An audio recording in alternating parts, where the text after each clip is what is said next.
You ever have a moment so surreal, your brain just freezes like it can't decide whether to laugh, scream, or just burn the place down? That was me, standing in my own damn living room, surrounded by people I barely tolerated on holidays. My wife, Madison, tall, blonde, sharp as a knife and twice as cold, had just handed me a thick envelope wrapped in a red ribbon like it was a birthday gift. Her whole family was there. Her dad, Rick, leaned against the fireplace sipping something expensive and grinning like a villain in a cheap movie. Her sister, Lisa, was already filming. Madison smiled, that fake smile she used to wear when talking to waiters. "Happy birthday, Jake," she said sweetly, handing me the envelope. "This year, I got you something special." I should have known. The moment I saw her in that red dress and her mother popping a bottle of champagne at 3 p.m., something in my gut turned. My hands moved slow, like they didn't want to touch it. But I opened it anyway. Divorce papers. On my birthday. Before I could speak, Madison stepped back like a magician revealing her trick and said, loud and proud, "Surprise. I'm leaving you for someone who isn't a disappointment." The room erupted. Laughter. Applause.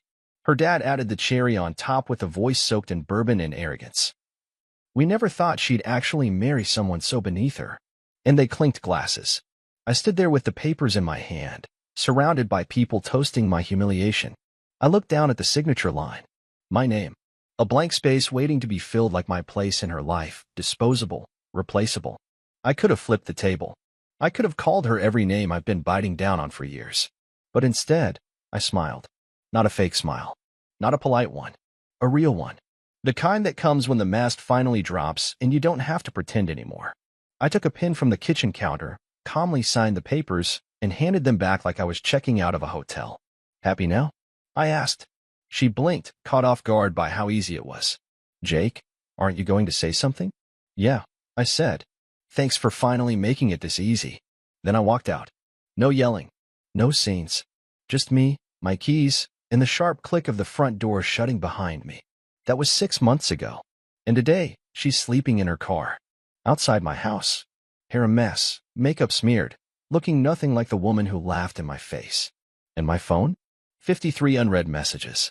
All caps. All begging. "Please answer. Jake, I'm sorry. Please just open the door." She's been out there since last night. I haven't moved. I'm just sitting here at the window, coffee in one hand, her last message on the screen, wondering how the hell we got here and what made her think I'd ever answer. But before I get to that part, before you think this is just another revenge fantasy, let me tell you how it really began. It wasn't the champagne or the birthday.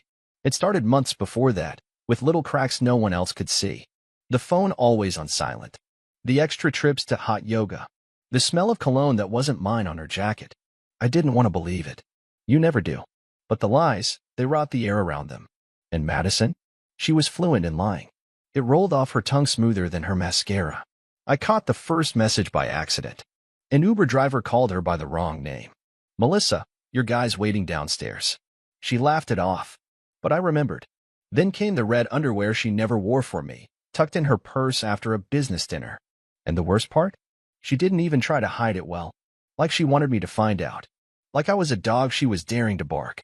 Well, I didn't bark. I smiled. I waited. And I let her build the perfect stage for her big scene. Let her gather her friends, her family, her audience. And now? Now the stage is empty. The applause died. The lights are off. And she's outside in her car, watching my window, crying into her steering wheel. It's not over yet. Not by a long shot.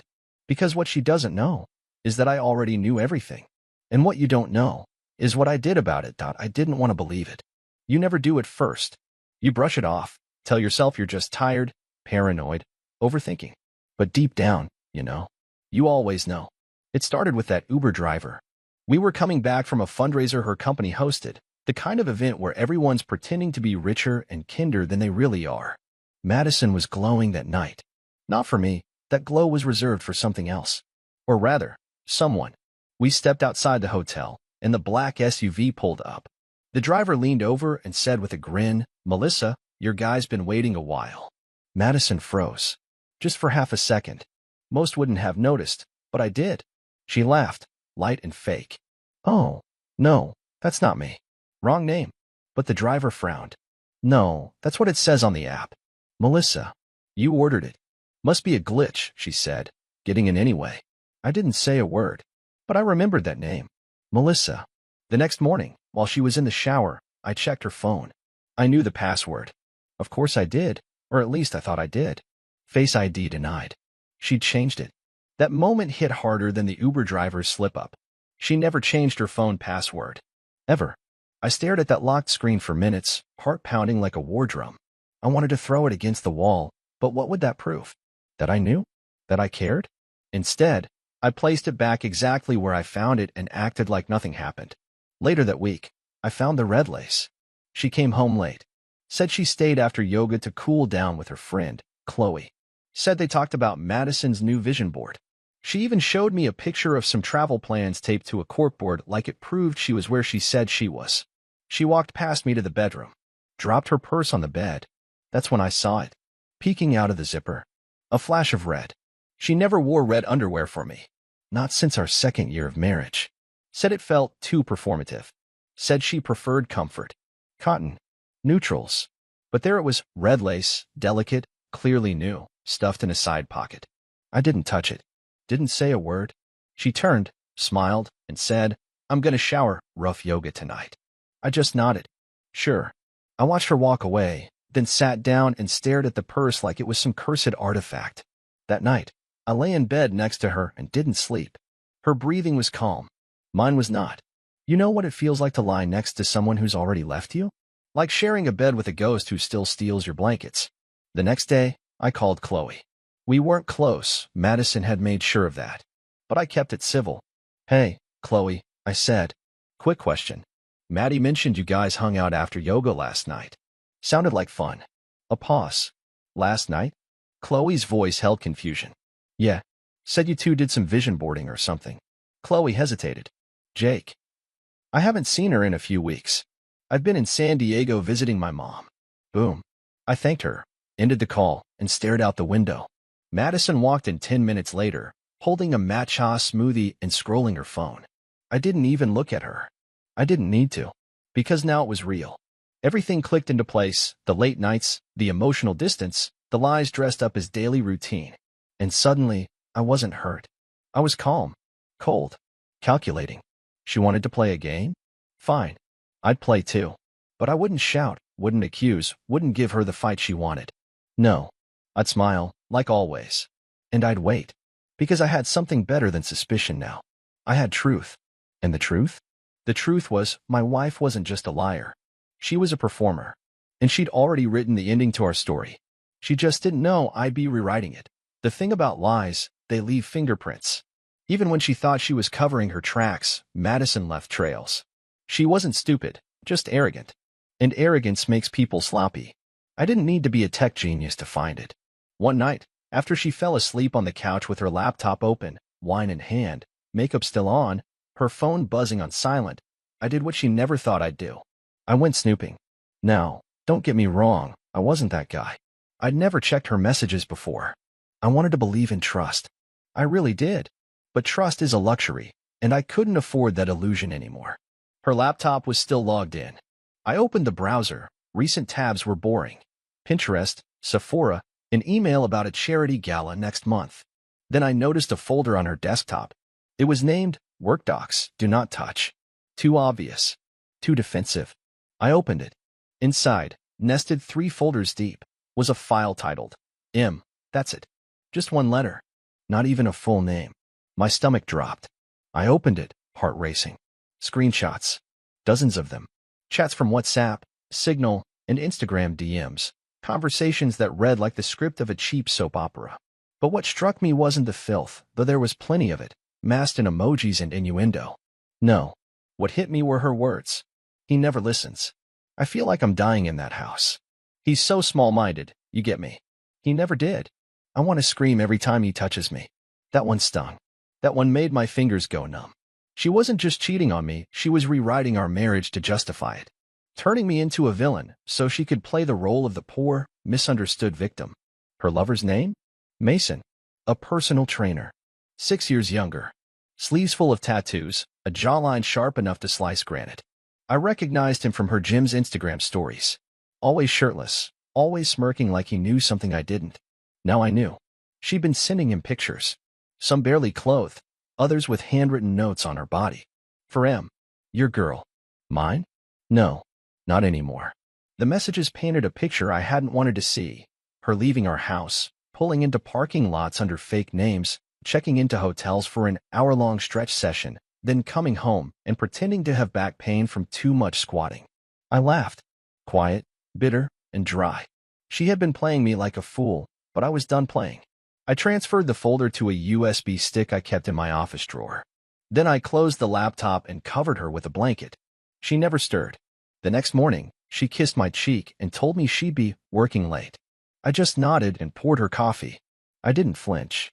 Didn't even blink. Because now I had proof. But I didn't confront her. Not yet.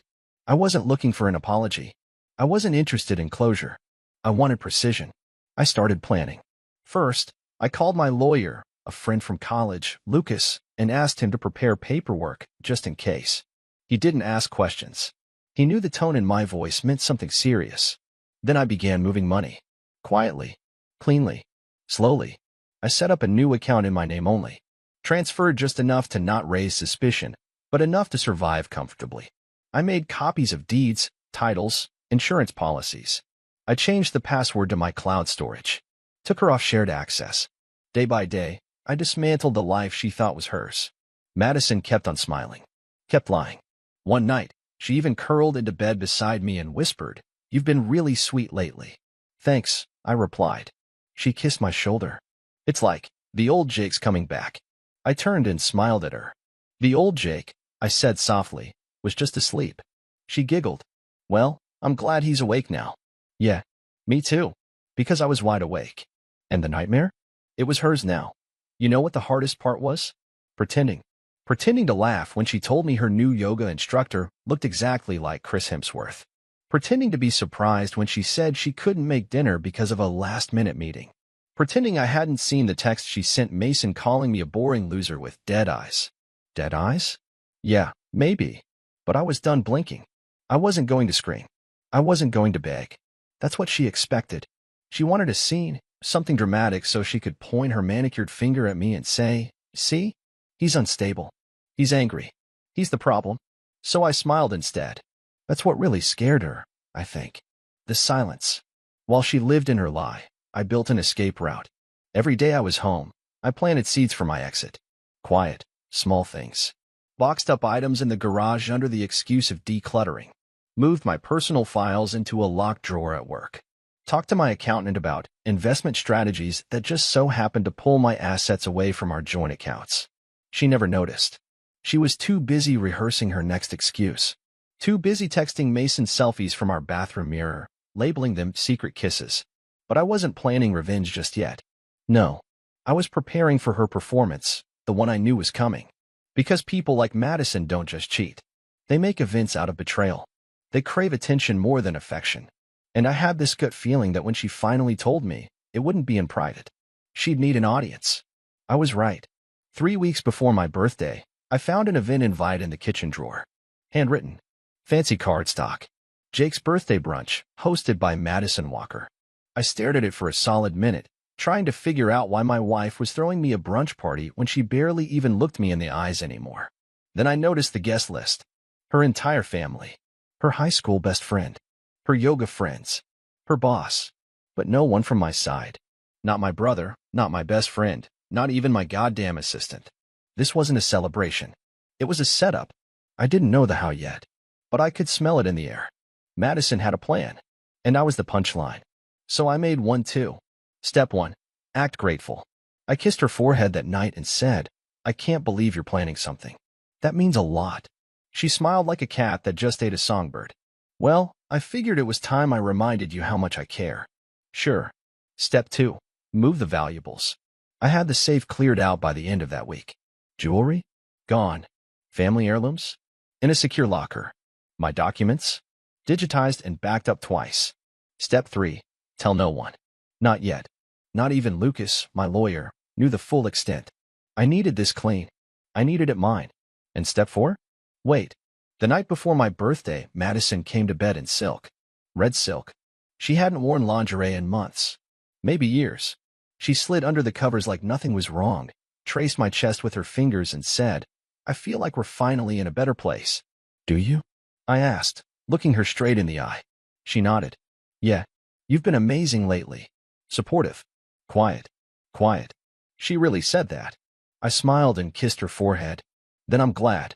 I want you to remember this version of me tomorrow." She blinked. "What's that supposed to mean?" "Just that I hope I live up to the party." She laughed, not knowing she'd be the one putting on the real show. The next morning, I dressed in my best. Navy suit. Shined shoes. I looked like a man being honored, not ambushed. I walked into that house knowing I was walking into a trap. And still, when she handed me that ribbon-wrapped envelope, when her father uncorked the champagne, when she shouted, "Surprise. I'm leaving you for someone who isn't a disappointment," it still hit me like a bat to the ribs. But I didn't let it show, because I'd already rehearsed my line. I signed those papers with a calm so sharp it could have cut glass. And then I left. No storm. No scene. Just the quiet hum of victory. She thought it was over. But really, it was just beginning. When I walked out that door on my birthday, the air felt different. Lighter. Like I had been underwater for years and finally broke through the surface. I could breathe again, not deeply, but enough to know I was still alive. I didn't go home. Not to the house we'd shared, not to the space where her perfume still lingered on the pillow, where her lies soaked into the walls like mold. I had a condo I'd quietly leased downtown 2 months before. Fully furnished, stocked, untouched. My plan B. Now suddenly my plan A.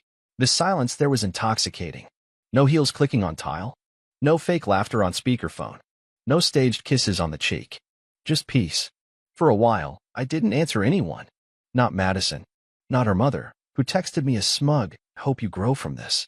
Not Lisa, her sister, who uploaded clips of the divorce party with hashtags like #NewBeginnings and #GirlBoss. I let them talk. Let them spin their narrative. Let them think they'd won. But the thing about silence is it unsettles people. They don't know how to react to calm. Madison expected rage. Expected me to plead or explode or break down in front of her friends, maybe even punch Mason in the face and give her a story she could dine out on for years. Instead, I left. And she didn't know what to do with that. It took a week for the first text to come through. "Madison, hey, just checking in. Hope you're okay." I didn't respond. Then another. "Madison, I know things got a little dramatic, but maybe we can talk." I turned off read receipts. She didn't like that. 2 days later, the tone changed. "Madison, wow. So you're just gonna ghost me? After everything I've done for you?" She was unraveling faster than I thought. 3 days after that, I got a call from Mason. I almost didn't answer, but curiosity won. "Jake," he said, voice too smooth. "Hey man, I just wanted to say. I didn't mean for things to happen this way." "This way," I repeated. "Yeah, you know, Messy. Madison told me things between you two were basically over." "Cut the crap." He paused. "I know what you did," I said coldly. "I know how long it's been going on.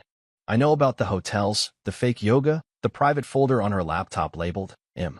So unless you're calling to apologize for being a walking cliché, I suggest you hang up and get back to doing push-ups or whatever the hell it is you do." Click. I didn't block him. I wanted him to sit with that. The next message from Madison came 2 nights later, at 2:37 a.m. "I miss you." It sat there on my screen, glowing in the darkness. I didn't miss her. I missed who she used to be, or more accurately, who I thought she was. But that version of Madison never really existed. It was a mask. A costume she wore until someone more exciting came along. I started sleeping better, eating better, working out again. Not to get revenge. Not for some comeback montage. Just because I needed to feel strong again, inside and out. One night, I went to a bar with Lucas. He asked if I was seeing anyone. "Not yet," I said. He smirked. "But you will." "Maybe." But I wasn't in a rush to fill the void she left.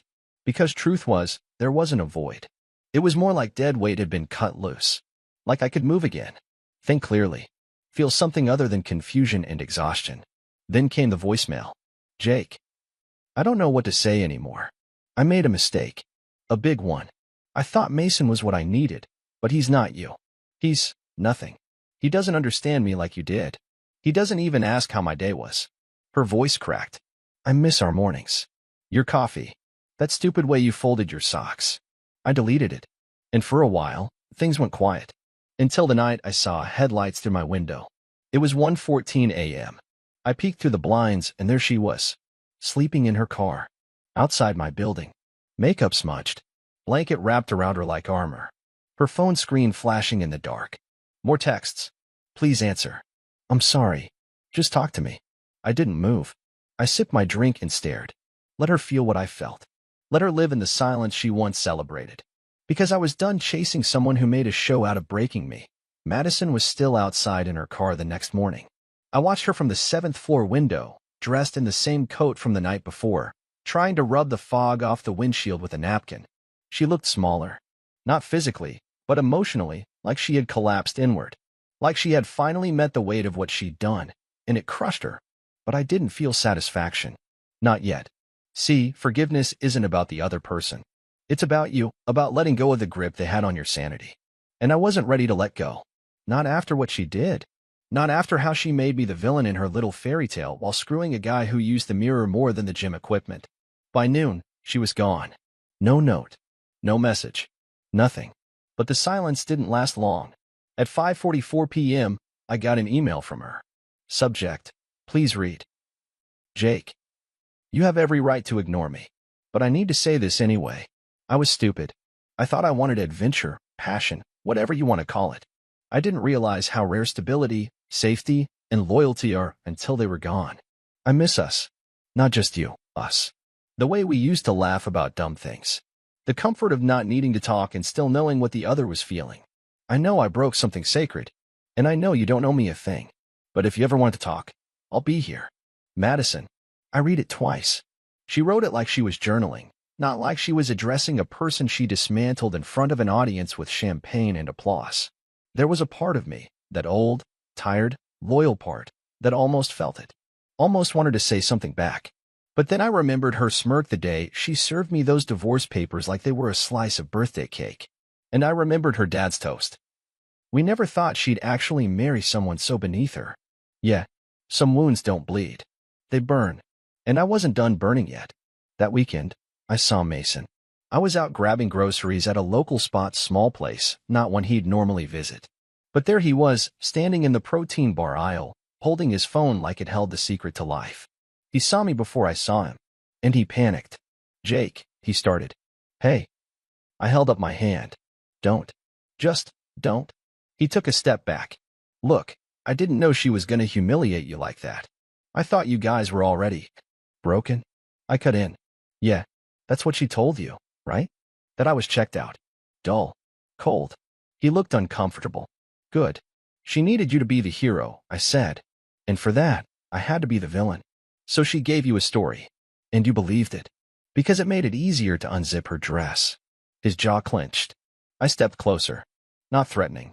Just clear. I'm not angry at you, Mason. You were just a symptom. She's the disease. He didn't say anything. Just nodded and walked away. That night, Madison called. For the first time in weeks, I picked up. Jake, she asked softly. I got your email. Silence. I don't know if it changes anything, she said. But I meant every word. I know. More silence. I've been seeing a therapist, she blurted. Trying to figure out why I do the things I do. Good, I said. Figure it out. For you. Not for me. I don't expect you to come back. I had to try. I nodded, even though she couldn't see me. Then I said something that surprised even me. Madison, I'm not angry anymore. A beat. Then, you're not. No. Because anger ties me to you.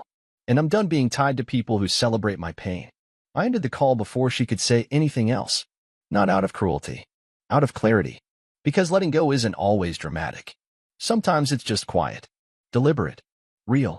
And in that moment, for the first time since it all began, I felt something I hadn't felt in a long time.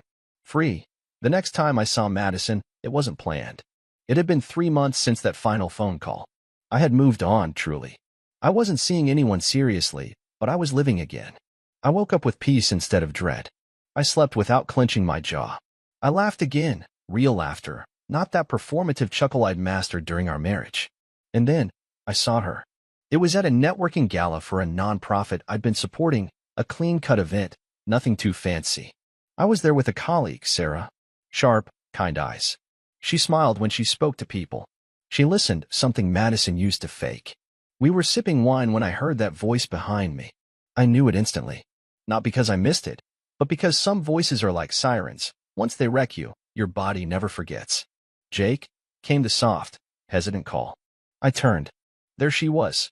Madison looked drained. Hair tied back, her makeup not hiding the exhaustion in her eyes. No diamond earrings. No designer heels. Just a woman stripped of pretense, standing in a place she used to own with her posture. I gave her a polite nod. Hey, Madison. She blinked, surprised by the calm. I didn't expect to see you here, she said, her voice trembling ever so slightly. I could say the same. She looked down. I'm volunteering now. For the PR team. Unpaid. I raised an eyebrow. Mason. Gone, she muttered. He lasted until the money dried up. Then he moved to Miami. Started dating a fitness model. There it was, the fall. The part they never post on social media. The crash after the climax. I'm sorry to hear that, I said flatly, though I wasn't. She looked up at me. You look happy. I am. She glanced at Sarah, then back at me. She's lovely. She's kind, I said. That's the difference. Madison swallowed hard. I made a mistake. I know, I said. Silence stretched between us. Then, she reached into her bag and pulled out an envelope. I wrote you something. I wasn't going to bring it, but when I saw you, I didn't take it. Madison, I said, firm but not cruel, you had your stage. You had your celebration. I had my humiliation. And I made peace with it. But I'm not going back to who I was. I'm not picking up old letters. Her hand lowered slowly. She looked smaller again. Do you ever think about what we had? Sometimes, I admitted. And then I remember how you ended it. She looked down again, biting her lip. No words. Just regret soaking through her like rain through paper. I hope you find peace, I said. And I meant it. Because bitterness is poison, and I wasn't going to drink it for her anymore. I walked away. Not quickly. Not dramatically. Just steady. That night, I got a text from an unknown number. You deserved better. I see that now. I'm sorry I couldn't love you the way you needed. You were never beneath me. I just wasn't enough for you. I stared at it for a long time. Then I deleted it. Not out of spite. Out of choice. Because some chapters don't need rereading. Some books close best when they stay shut. The next morning, I sat on my balcony, coffee in hand, the city stretching beneath me like a promise. The sun was warm. The air carried no weight. And I thought about how far I'd come. From the man who stood stunned in a room full of people laughing at his heartbreak, to the man who no longer flinched at the sound of her name. I wasn't her husband anymore. I was my own. And that was everything. 6 months after that night, the night she handed me divorce papers like they were a birthday card, I stood in the mirror tying my tie, alone. No audience. No staged photos. No fake smiles. Just me and my reflection, when I had finally made peace with. There's something sacred about solitude after chaos. Not loneliness. That's different. Solitude is chosen. It's steady. Controlled. And in it, I rebuilt myself, piece by piece, without her shadow looming over every thought. The truth is, I used to love her like a man drowning clings to driftwood. Desperately. Blindly. Thinking that if I just held on harder, longer, maybe we'd float. But she wasn't driftwood. She was the storm. And I survived her. Now, on the anniversary of the day she tried to break me publicly, I was planning a quiet dinner with a few close friends. No parties. No fanfare. Just real people. Real laughter. Real love. Then the knock came. It was soft. Too soft for a stranger. When I opened the door, I already knew. There she was. Madison. Same eyes. Different expression. This wasn't the smug, champagne-wielding queen of my humiliation. This was a woman who looked like she'd slept in regret for months. Her shoulders were hunched like she had to carry every lie she told. She didn't speak right away. I didn't offer her a seat. Jake, she began. You should go. Please. 5 minutes. I crossed my arms but said nothing. She looked around my apartment, noting how different it felt. Clean. Organized. Calm. Looks nice, she said softly. What do you want, Madison? She took a breath. I came to say goodbye. Really goodbye. I've been going to therapy. I've been writing. Trying to understand why I destroyed everything. You wanted more, I said flatly. You thought more looked like absent danger. Turns out, more was a fantasy. She winced. I thought I needed excitement. Passion. But I didn't realize how safe you made me feel until it was gone. I confused steady with boring. loyal with weak. I thought you were small because you didn't fight me. But really, you were just calm. And I didn't know how to handle calm. I nodded. That's all true, I said. And it's also no longer my problem. She bit her lip. I know. I had to face you.